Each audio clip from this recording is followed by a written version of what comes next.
同样是面临生命的终点，为什么有些人能在睡梦中安详离世，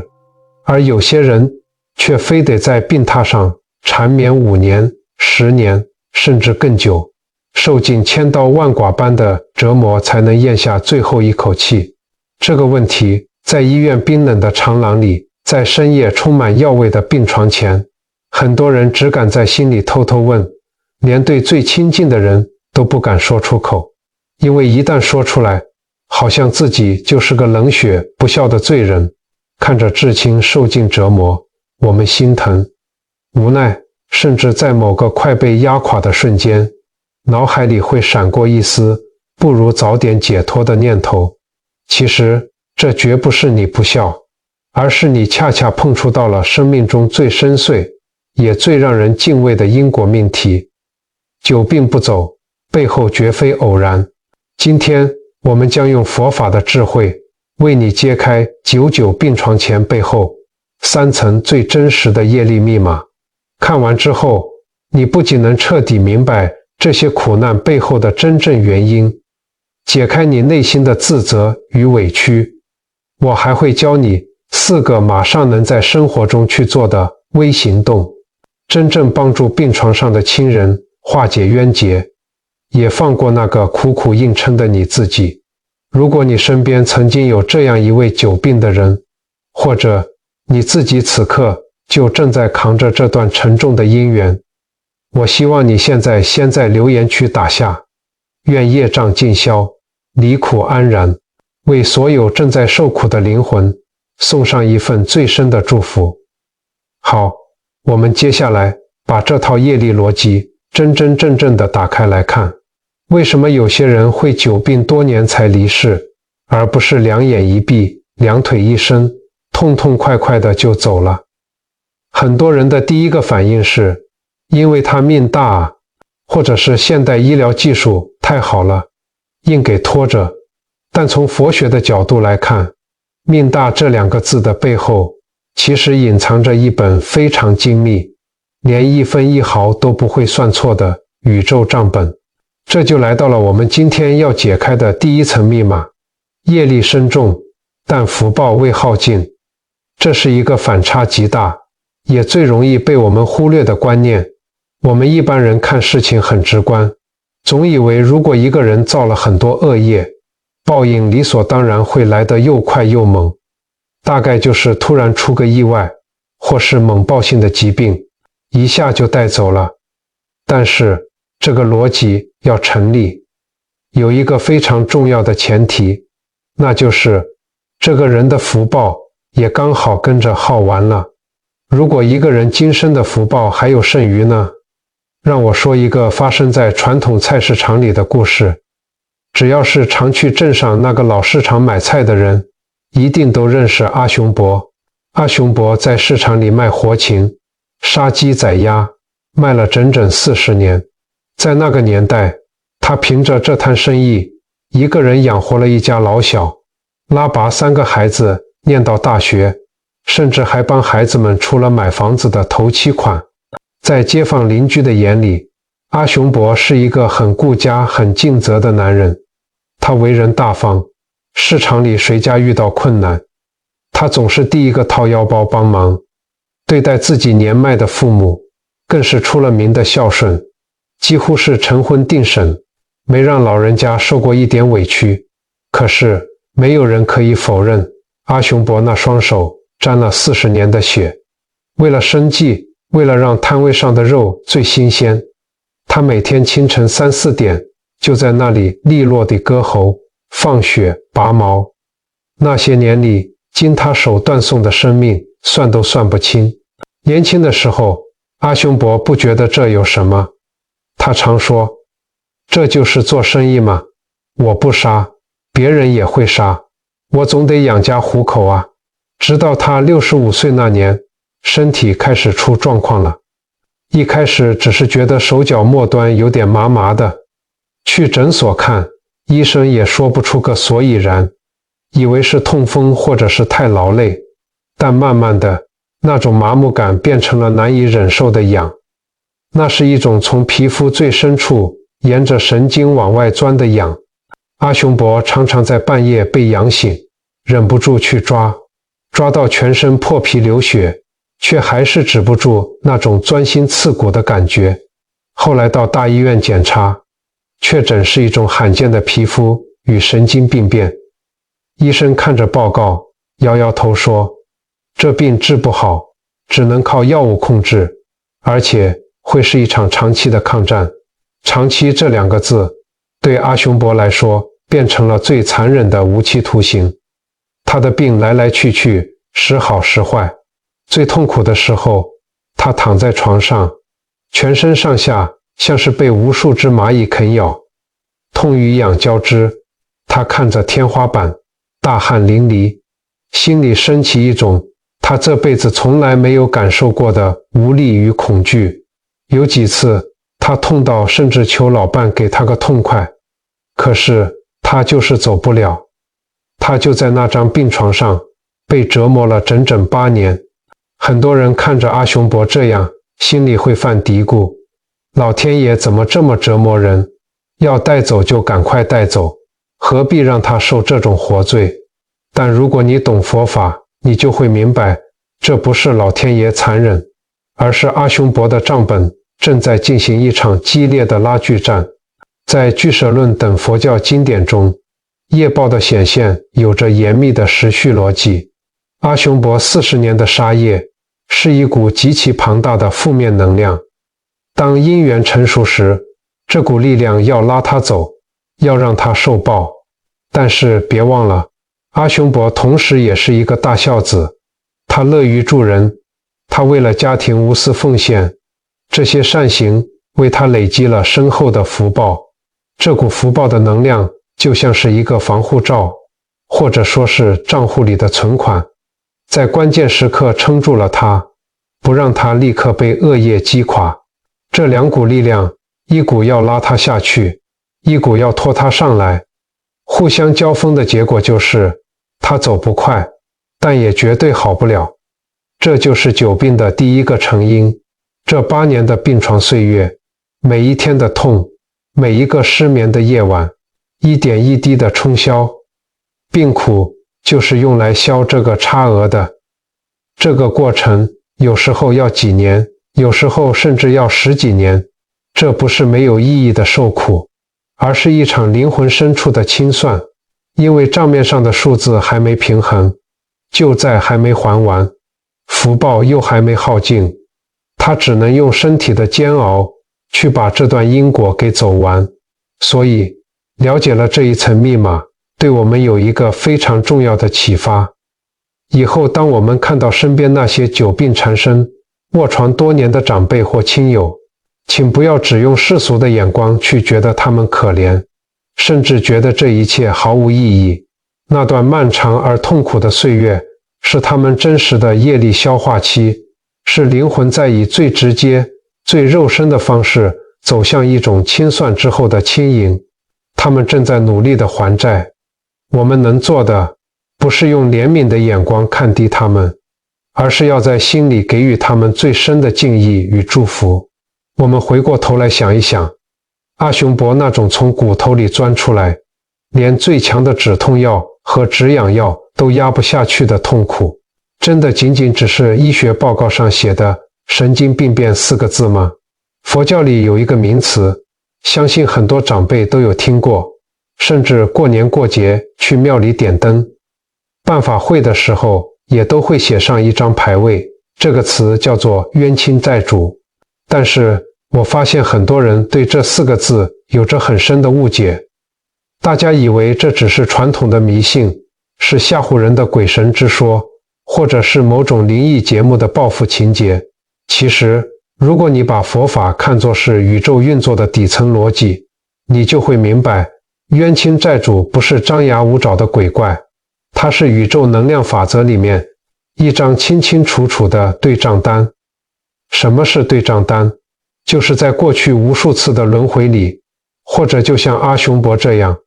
在这一生的几十年间，被我们有意无意伤害过的生命。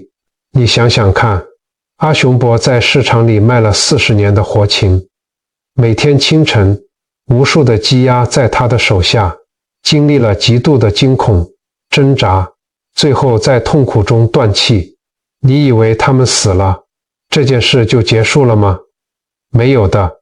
佛学告诉我们，能量是不灭的。那些生命在临死前所爆发出来的恐惧、痛苦，甚至愤恨，全都化作了一股股沉重的负能量，牢牢地绑在阿雄博的这份因果账本上。当阿雄博福报深厚、身强力壮的时候，这股能量无法靠近他。但当他年纪大了，福报开始耗减，防护罩出现了裂缝，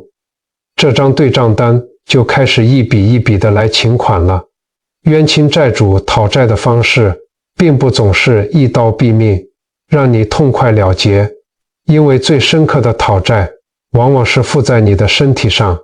让你亲自去体会他们曾经经历过的痛苦。为什么阿雄博的病程会拖上8年这么久？为什么他的症状总是起起伏伏？有时候好端端的，突然又痒到痛不欲生。从业力的角度来拆解，这背后有一个很让人震撼的逻辑。因为债主不止一个，他欠下的不是一笔账，而是成百上千，甚至数以万计的债。每一个债主来讨自己那一份，讨完了，离开了，他的病情可能就稍微稳定一点，然后下一个债主又上前来接手。这种轮番上阵的过程，决定了久病者病程的长短，也决定了每一次症状的起伏。你以为是天气变化影响了病情，有时候其实是这张宇宙的对账单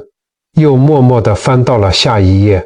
阿雄博在病床上的最后几年，常常会对助空气挥手，嘴里含糊不清地喊着走开，不要过来。有时候甚至会露出极度恐惧的表情。家里的年轻人以为那是老人家吃药吃太多，伤了脑神经产生幻觉。但如果你懂因果，你心里会清楚，那个当下，阿雄博可能正在直面他那40年来曾经无数次冷漠对待过的生命。这不是报复，这是还。说到这里，也许你会觉得有些害怕，但我讲这些绝对不是为了恐吓你。佛法讲因果，从来都不是为了恐吓众生，而是为了让我们看见那些纠缠背后的真相，你才能找到解开死结的线头。我们一定要明白一个道理，冤亲债主不是无法化解的死敌，他们其实也是受苦的灵魂，因为心中的怨气没有放下，因为那份痛苦没有被安抚，所以他们也卡在这个因果的轮回里，紧紧抓着你不放，他们自己也无法解脱啊。当我们懂得这一层密码，我们对待久病的亲人态度就会完全不一样。我们不会只依赖打针吃药，我们会开始懂得用一颗慈悲的心去代替病榻上的亲人忏悔，去帮他们念佛回向，用佛法的力量去安抚那些看不见的受苦灵魂。这才是真正从根源去解开纠缠。外在的业债就像是一张别人递过来的账单，只要我们愿意还，总有结清的一天。但是如果是我们自己把门反锁，死死地抓着门把不肯出去呢？这就是久病现象里最深也是最难解的第3层密码，心性执著编织的牢笼。佛教常说，心是一切法的根本。我们这个心念的力量其实大到可以影响生死的进程。一个人对这个世间的贪恋、恐惧、不舍，可以真实地牵制住衰竭的肉体，硬生生地把灵魂拖在这个已经残破不堪的身体里。这不是玄学，这是极度真实的生命现象。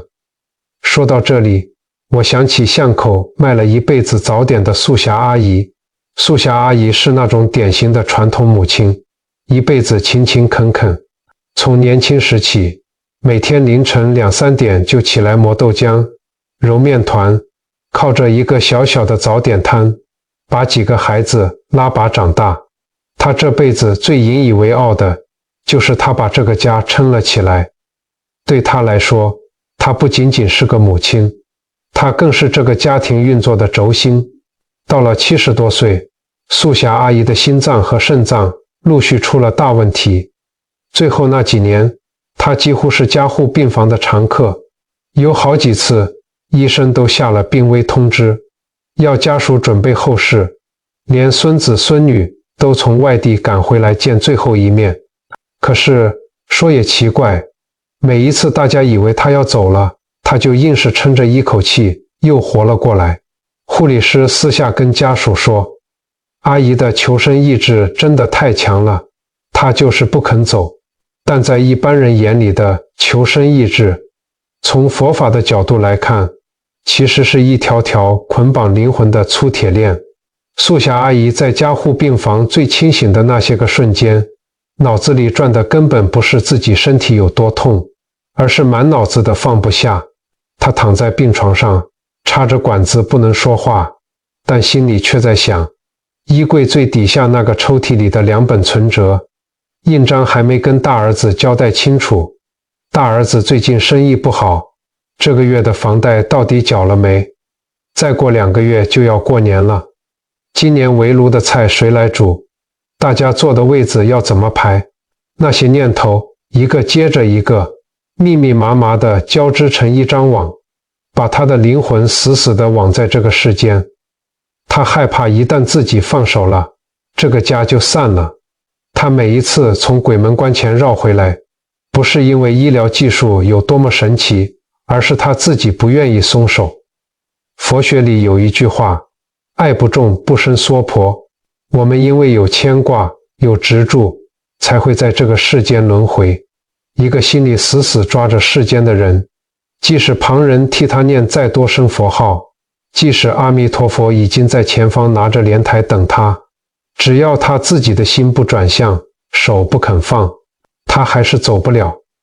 这就是第3层密码最让人心酸的地方。很多人以为只要有一口气在，就是福气。可是我们平心静气地想一想，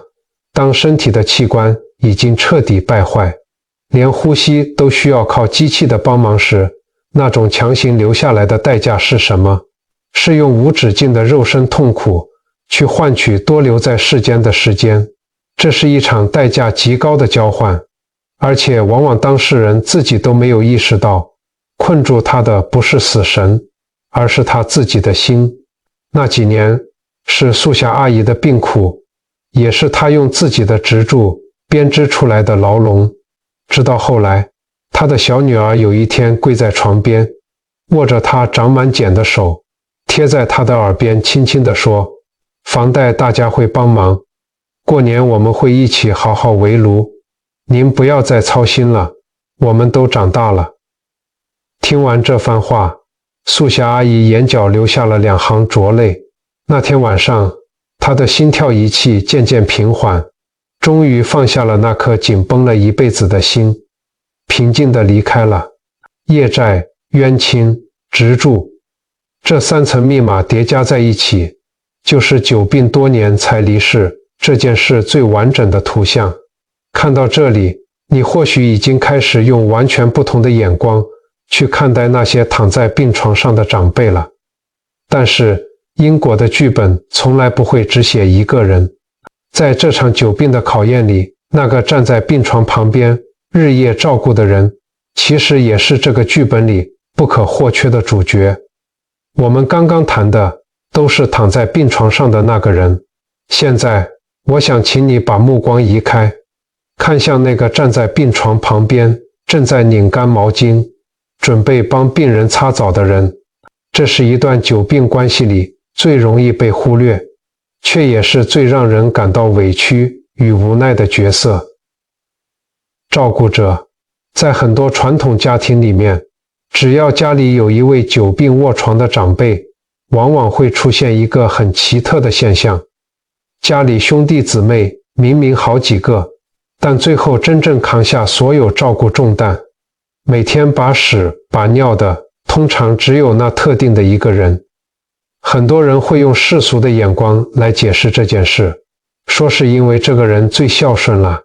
因为他刚好没工作，住得最近了，或者说的难听一点，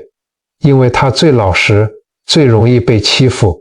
但如果我们把视角拉高，用佛法的因果坐标来看，这世上哪有什么刚好跟吃亏？这背后其实是一套极其精准的业力牵引。说到这里，我想跟你分享二媳妇美玲的故事。在所有的家庭关系里，有一种拉扯，往往比血浓于水的亲子关系更让人感到痛苦，那就是婆媳。美玲的婆婆阿满姨在没倒下之前，是个作风非常强势的女人。从美玲嫁进门的那一天起，阿满姨就对她百般挑剔，嫌她煮的菜太淡，嫌她衣服洗得不干净，嫌她生不出儿子，甚至连美玲娘家送来的年节礼物，阿满姨都能当着大家的面嫌弃半天。阿满姨的心里只有她那个会读书、会赚钱的大儿子。大儿子一家人偶尔回来吃顿饭，阿满姨笑得合不拢嘴，好料全往大儿子碗里夹。而美玲这个二媳妇在厨房里忙得满头大汗，连一句辛苦了都听不到。美玲心里苦，但也只能默默忍着。谁知道因果的剧本在6年前突然来了个大翻转。阿满姨因为突发性中风，半身瘫痪，从此卧床不起，而且因为脑神经受损，脾气变得比以前更加暴躁古怪。这个时候，那个阿满姨最疼爱的大儿子在哪里？大儿子总是说生意忙，走不开，每个月汇点钱回来，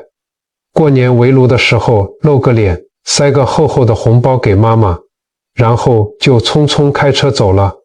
真正留下来，每天面对阿满姨的排泄物，忍受她因为身体疼痛而摔东西、骂脏话的人，不是别人，正是这个曾经最不受待见的二媳妇美玲。有好几个寒流来袭的深夜，她披着薄外套，打着冷战走到婆婆床边，忍着房间里那股散不去的药味和排泄物味，帮婆婆翻身换尿布。看着婆婆那张因为中风而歪斜的脸，美玲的眼泪常常不受控制地掉下来。她心里充满了巨大的不平与委屈，她无数次在心里呐喊：您以前这样折磨我，把所有的好处都给了大哥，为什么现在是他在外面逍遥，而我却要被关在这个房间里伺候您？我到底欠了您什么？这句话是不是也曾是你心底最痛的呐喊？美玲的困惑在佛法里有一个非常深刻的解答，叫做共业以及讨债与还债。佛家常说无缘不聚，无债不来。一家人之所以能成为一家人，同在一个屋檐下吃饭，绝对不是偶然的，这必定是过去世结下了极深的缘分。这缘分里面有报恩的，有抱怨的，有讨债的，也有还债的。因为他只看到了这一世的婆媳恩怨，却没有看到过去生生世世的因果纠缠。或许在过去的某一生里，美玲曾经亏欠过阿满姨，又或者他们之间有着一段尚未了结的业债。阿满姨前半生的强势刁难，和美玲后半生的做牛做马，其实都在这本宇宙的对账单上进行着一场严格的结算。那你可能会问，那大哥呢？难道大哥就没事吗？这就是共业奥妙的地方。一家人面对长辈久病，这是一个巨大的共业，但在这个共业的网子里，每个人承受果报的方式是不一样的。大哥看似躲过了肉体的劳累，但他却失去了在病榻前亲自清偿旧债，为自己累积福报的机会。他的因果自然会在他人生的其他面向以别种形式去兑现。因果的网从来没有漏掉过任何一个人。当我们明白这个道理，对照顾者来说有什么实质的帮助呢？这是一个极其重要的心念转换。如果美玲一直把自己放在满腹委屈的受害者这个位置上，她每天端着饭菜走进房间，心里都是怨气。这股怨气不仅会把她自己的身体拖垮，更可怕的是，她一边在做善事照顾婆婆，心里却一边在结下新的恶缘，造下新的恶业。这笔账越算越乱，越缠越紧。但是如果美玲懂了佛法，她把心念一转，告诉自己，这是我跟婆婆之间正在了缘，我现在帮她换的每一块尿布，忍下的每一句骂，不是我倒霉，是我在还债。这间充满药味的房间，不是困住我的牢笼，而是老天爷给我消业障、修持忍辱波罗蜜的顶级道场。当美玲真正打从心底接受了这个设定，神奇的事情就会发生。她每天要做的劳力活一点都没有减少，半夜依然要爬起来翻身，但是她心里的那种苦会瞬间减轻大半，因为她知道自己不是在无意义的被消耗，她是在清账。每擦拭一次身体，账本上就划掉一笔，每忍下一口气，未来的路就宽广一分。等到姻缘尽了，业债还清了，婆婆哪一天真的走了，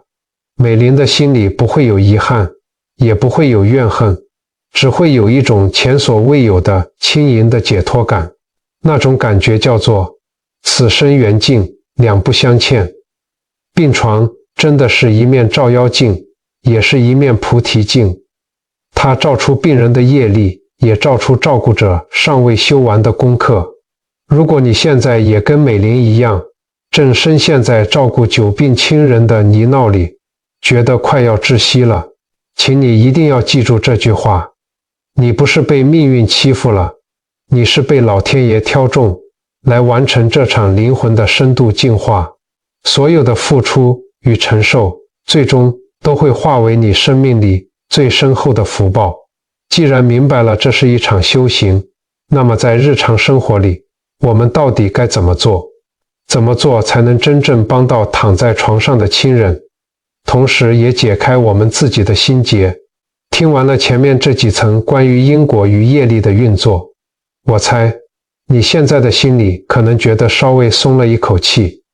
觉得多年的委屈终于被理解了。但同时你也可能会有一点点茫然，知道是一回事，可是回到现实生活，明天早上醒来，还是要面对那个充满药味的房间，还是要面对长辈的病痛、呻吟，甚至是他们不讲理的脾气。佛法说，佛法在世间，不离世间绝。真正的修行，从来不是跑到深山老林里躲起来念经，而是在我们柴米油盐、把屎把尿的日常里，既然明白了一场精密的因果清算正在发生，那我们究竟该怎么做，才能加速这个清账的过程，让躺在床上的亲人少受点苦，也让身为照顾者的我们日子好过一点呢？既然我们明白了福报的拉锯、冤亲的讨报以及心性的执著这三层密码，那在日常生活里，我们到底该怎么做？接下来我为大家整理了4个微行动，这些都不是什么高深莫测的仪式，而是你今天看完影片立刻就能在生活中执行的步骤。步骤非常具体、简单，但只要你带着一颗真诚的心去做，它的力量足以改变整个病房的磁场。第一个微行动，重新启动床边的念佛机。很多家里有卧床长辈的人都会在床头放一台小小的念佛机，24小时播着南无阿弥陀佛，这是一个非常好的习惯。但是很多人只是把它当做一个背景音乐，放了就不管了，甚至有时候听久了还觉得有点烦躁。其实机器播出来的声音，那只是物理的声波，真正能穿透业力、安定无形众生的是你的心波。从明天开始，当你端着温水走进房间，或者弯下腰帮长辈换尿布、翻身的时候，试着把你的心静下来，跟着念佛机的节奏，在心里默默地跟着念几句南无阿弥陀佛。不用出声没关系，重要的是那个念头。你这是在告诉病床周遭的磁场，我带着慈悲来，我没有怨气。这股平静安定的能量，病床上的长辈感受得到，那些徘徊在周围讨债的冤亲债主也感受得到。这就是在用你的心念为这个房间注入一道温暖的光。第二个微行动，睡前3分钟的和解关心照顾者的一天是非常消耗的。到了晚上洗完澡躺在床上，常常是满身疲惫，心里还会积攒很多无名火跟委屈。我教你一个非常简单的睡前练习，帮你把这些负能量清空。躺平之后，闭上眼睛，深呼吸3次。第一步，先在心里轻轻抱一抱自己，跟自己说，今天真的辛苦了，我已经做得很好了。请先接纳并且抚慰自己的委屈。第二步，在心里对着今天让你生气的那个久病亲人，或者是那些看不见的冤亲债主，轻轻地说一段话。过去生生世世，如果是我欠了你，我现在甘心还你，祈求你的原谅。如果是你欠了我，我今天决定放下，不再跟你计较了。我们解冤释结，好不好？就这么简单的几句话，每天晚上睡前说一次。你不要小看这短短的3分钟，这是在清理你心底的毒素，不让怨气跟着你过夜。心念一松，业力的结也就跟着松了。第三个微行动，具体且生活化的白话文回向。很多人去庙里拜拜或是念完经，都知道要回向，但常常照着经本念文言文，心里其实没有太大的感觉。回向说白了，就是把你的善意跟福报打包，寄送给需要的人。你可以用我们最平常讲话的方式来做，比如你今天去菜市场，顺手买把青菜喂给路边的流浪动物，或者你今天实在很累，但还是忍住了脾气，没有对长辈发火，这些通通都是功德。你可以在心里默默地说，愿我今天做这些好事的福报，回向给床上的某某某，还有他身边所有的冤亲债主，希望佛祖慈悲，接引你们离苦得乐，不要再互相折磨了。大家一起放下，跟着佛祖去修行，用白话文，用你最真诚、最柔软的心去讲。当那些无形的众生收到你这份专属的包裹，感受到你的诚意，那段纠缠不清的恩怨就会慢慢的化解开来。第四个微行动，在耳边轻轻地放手练习，这一点非常关键。我们前面说过，很多长辈走不开，是因为心里有牵挂，而解开这个牵挂的钥匙，往往就在你们这些最亲近的家属手里。如果你发现长辈已经病到极点，连医生都说只是在拖时间受苦了，请你找个安静的时候坐在床边，轻轻握住他那双骨瘦如柴的手，靠近他的耳朵，温柔但坚定地跟他说，爸或是妈，家里的事情我们都处理好了，孩子们也都很乖，钱的事情您不用担心，您的身体现在太苦了，这件肉做的衣服已经坏了，我们不要了，等一下如果看到亮亮的光，或者是佛祖来接您，您就放心跟着去，不要回头，也不要舍不得我们，我们都会把自己照顾得很好，您安心的走。很多家属不敢说这些话，怕不吉利，或者怕自己会崩溃大哭，但请你相信，对临终的长辈来说，这几句话是世间最大的慈悲，这是帮他们解开脚上最后一副铁链的钥匙。你给他安心，他才能真正放心地踏上下一段旅程。这4个微行动都不需要花你半毛钱，也不需要你具备多么深厚的佛学基础，他们需要的只是一颗愿意转变、愿意慈悲的心。当你愿意开始这么做，你会发现，因果的结虽然打得很死，但只要找对了线头，总有慢慢解开的一天。各位朋友，今天我们聊了这么多关于久病，关于业力，还有关于照顾者那些说不出口的委屈与心酸。这的确是一个有些沉重的话题，但我真心希望你听完这支影片之后，心里留下的不是对未来的恐惧，而是一份前所未有的清明与释怀。生死是我们每个人来到这个世间终究都得面对的一张考卷，而久久病只是这张考卷里面比较难写、比较磨人的一道题。它用一种极其深刻甚至带点痛楚的方式，诚实地告诉我们，生命里的每一笔账终究都要结清，每一段纠缠的缘分终究都要走向圆满。它不是老天爷在处罚谁，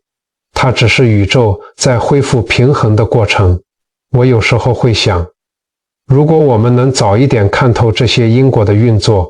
是不是就不需要等到白发苍苍，躺在病床上插满管子的时候，才被迫用那么痛的方式去还这笔账？人啊，往往要到走投无路的时候，才开始认真听因果说话。但这也不是坏事，因为只要我们还在呼吸，只要我们今天还听得进去这些道理，就永远还有机会。我想请你静下心来，问自己一个问题：如果你已经知道，今天种下的每一个念头，说出口的每一句伤人的话，或者是给予别人的每一次温暖，最终都会以某种形式精准地回到自己身上，那么此时此刻的你，愿意为自己接下来的生命种下什么样的种子？我们不需要等到生病了才学会放下。活着的每一天，我们都可以去忏悔，去包容，去修善，去念佛。在此，我也想对所有正在经历这段熬炼的照顾者们说几句话。我知道你真的很累，你的眼泪常常只能往肚子里吞，但请你相信，你的每一滴汗水，每一次在深夜里的忍耐，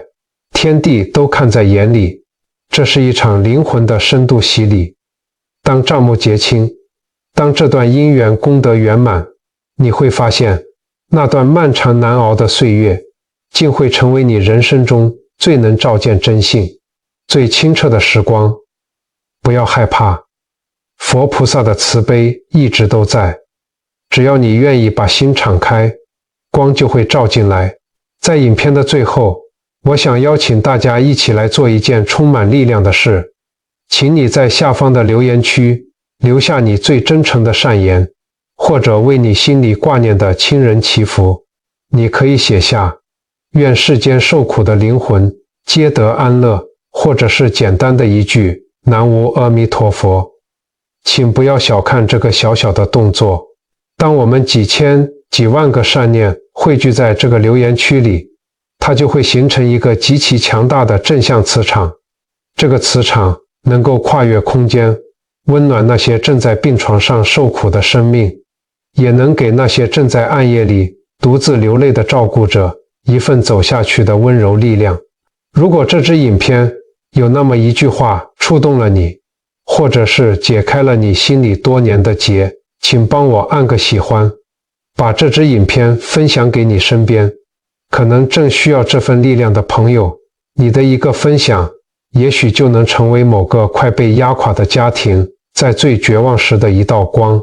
如果您觉得今天的内容对您有帮助，或者让您的心多了一份平静，诚挚地邀请您订阅这个频道，并开启小铃铛。您的关注与陪伴是我们持续制作优质佛学影片的最大动力，让未来更多温暖、启发人心的故事能第一时间传递给您。愿我们都能在因果的流转中学会慈悲，学会放下，寻回那个最清净、最无挂碍的自己。感谢您的收看，我们下次见。南无阿弥陀佛。